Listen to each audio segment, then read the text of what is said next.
Pse njerëzit mbajnë kontakte me Edzin? Ka njerëz që ndahen, por nuk largohen kurrë plotësisht. Ende shikojnë story. Ende shkruajnë ndonjëherë natën.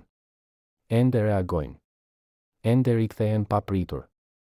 Dhe personi tjetër mbetet duke pyetur veten, nëse gjithçka mbaroi pse ende ekziston ky kontakt? Dhe ndoshta kjo është një nga gjërat më konfuze në marrëdhëniet moderne. Sepse disa njerëz nuk largohen plotësisht nga e kaluara. Jo sepse duan gjithmonë të rikthehen, por sepse nuk dinë si ta lëshojnë emocionalisht. Ka diçka shumë të fuqishme tek lidhjet njerëzore. Kur kalon shumë kohë me dikë truri krijon lidhje emocionale. Kujtime. Rutina. Ndjesi sigurie. Prani. Dhe edhe pasi marrëdhënia mbaron, ato lidhje nuk zhduken menjëherë. Psikologjia moderne e quan këtë emotional attachment. Kur një person nuk është më pjesë e jetës tënde, por ende jeton emocionalisht në mendjen tënde. Prandaj disa njerëz mbajnë kontakt me Edzin, sepse një pjesë e tyre ende nuk është shkëputur plotësisht. Ka njerëz që nuk janë të lidhur më me personin. Janë të lidhur me ndjesinë, me kujtimet, me versionin e vetes që kishin në atë kohë, me qetësinë që ndjenin dikur. Dhe kjo është shumë njerëzore. Njerëzit nuk lidhen vetëm me njerëzit.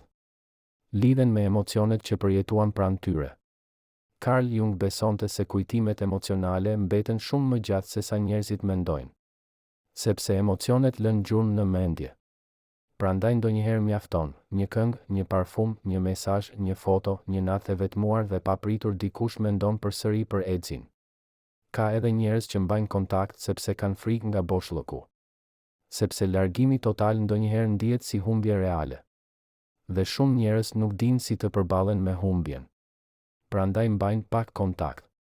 Një mesazh herë pas here. Një reagim. Një sije. Jo gjithmonë sepse duan të rikthehen, por sepse nuk duan ta ndjejnë plotësisht fundin. Marcus Aurelius shkruante, njerëzit shpesh kapen pas gjërave që tashmë kanë kaluar. Dhe ndoshta kjo ndodh shumë në marrëdhënie. Sepse lëshimi emocional është i vështirë. Sidomos kur lidhja ka qenë e thellë. Ka edhe ego brenda gjithë kësaj. Disa njerëz mbajnë kontakt me Edzin sepse duan të dinë nëse ende kanë ndikim emocional. Nëse ende mendon për ta. Nëse ende i kujton. Nëse ende mund të rikthehen kur duan. Dhe kjo është shumë moderne. Sot shumë njerëz nuk i mbyllin plotësisht lidhjet. I mbajnë gjysmë të hapura. Sepse rrjetet sociale e bëjnë këtë shumë të lehtë.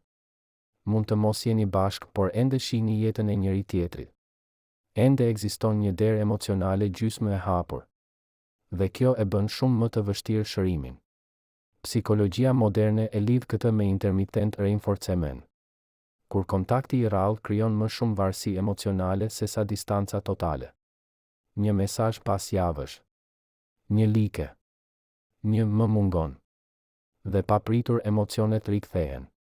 Edhe pse mendove se kishe ecur përpara. Ka njerëz që mbajnë kontakte me Edzin sepse ndihen vetëm. Sepse Edzi përfaqëson siguri emocionale. Diçka të njohur. Dhe njerëzit shpesh rikthehen tek ajo që u duket e njohur edhe kur nuk ishte plotësisht e shëndetshme. Nietzsche shkruante, njerëzit shpesh preferojnë dhimbjen e njohur sesa pasigurinë e së panjohurës. Dhe ndoshta kjo është arsyeja pse disa njerëz nuk arrin ta lëshojnë të kaluarën. Sepse e panjohura i tremb më shumë. Ka edhe njerëz që mbajnë kontakte me Edzin sepse ndihen fajtor. Sepse ndarja nuk ishte e pastër emocionalisht. Sepse ende ekzistojnë ndjenja të pashprehura. Fjalë të pathëna. Pendime. Dhe kjo krijon një lidhje që nuk mbyllet plotësisht. Por problemi është se kontakti i vazhdueshëm shpesh krijon konfuzion. Sidomos kur njëri person po përpiqet të shërohet ndërsa tjetri rikthehet vetëm kur ndihet bosh emocionalisht. Dhe kjo lodh shumë. Sepse zemra nuk di gjithmonë të qëndrojë vetëm shoqe me dikë që dikur e deshi. Erich Fromm shkruante se dashuria e pjekur kërkon qartësi. Dhe ndonjëherë, kontakti i paqartë me të kaluarën e shkatëron atë qartësi.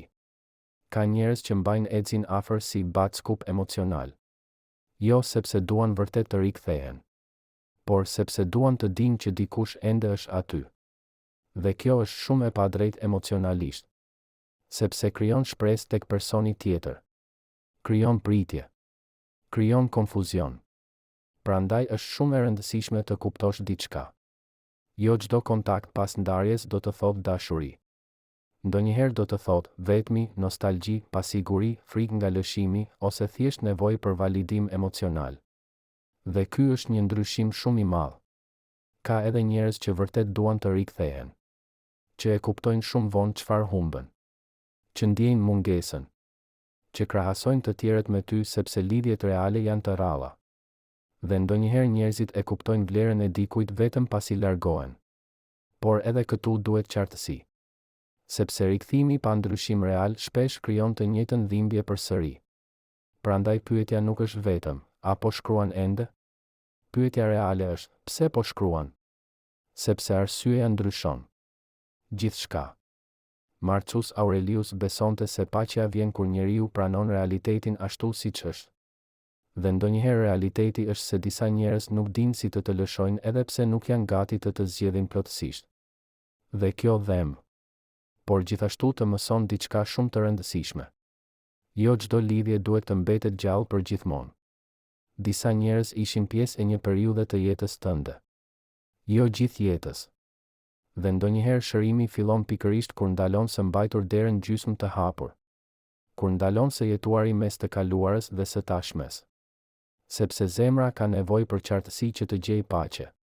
Dhe ndoshta njerëzit mbajnë kontakte me ecin sepse lëshimi i plot kërkon shumë guxim emocional. Por ndonjëherë pikërisht ajo distancë është gjëja që të lejon të shërohesh vërtet. Abonohu në kanal për më shumë video rreth psikologjisë, emocioneve, marrëdhënieve dhe anës së heshtur të natyrës njerëzore. Ndoshta disa biseda dëgjohen më mirë natën.